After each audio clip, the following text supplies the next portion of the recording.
என்பதை மறந்து விடக்கூடாது என்பதை இன்னைக்கு மிக முக்கியமான விஷயம். வாழ்க்கையில் ரொம்ப முக்கியம்.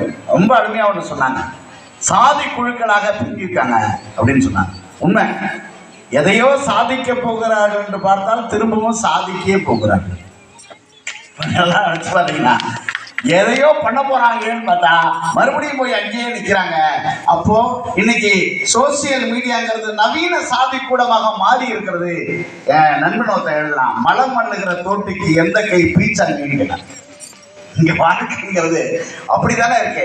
அப்ப நீங்க நல்லா பாருங்க, திரும்பவும் நவீன வடிவத்துல இது வேற ஒரு வடிவமாக பேசிக்கொண்டே இருக்கிறார்கள். அதுல ஒரு குரூப்பை சேர்த்துல குடும்பத்துக்கு குரூப் வைக்கலாம் அப்படின்னு அவங்க ஒரு விஷயத்த சொன்னாங்க. ரொம்ப அட்டகாசமா இருந்துச்சு. உண்மையாகவே நர்மதா அவர்களுடைய பேச்சை நாம கூர்ந்து கவனிக்கிறோம். சமூகத்தினுடைய எதிர்காலத்தில் நர்மதா மிகச்சிறந்த ஒரு மிகப்பெரிய போர் வாளாக இருப்பார் என்கிற மிகப்பெரிய நம்பிக்கை. வாழ்க்கைங்கிறது அப்படிதான் ஆரம்பிக்கும். சரி, குழந்தையின் தலையில் என்ன இல்லை, பரவாயில்லை, நம்மை ஆள்பவர்கள் ஆண்டவர்கள், சில பேர் தலையில் மூளையே இல்லைன்னு இருக்கலாம். வாழ்க்கையில் அந்த மாதிரிலாம் ஒரு நவீனமாக இருக்கும். ஒரு வீர்ப்பு அதனுடைய இடமா தான் நான் அவங்கள பார்க்குறேன். ரொம்ப அழகாக பேசுகிறாங்க.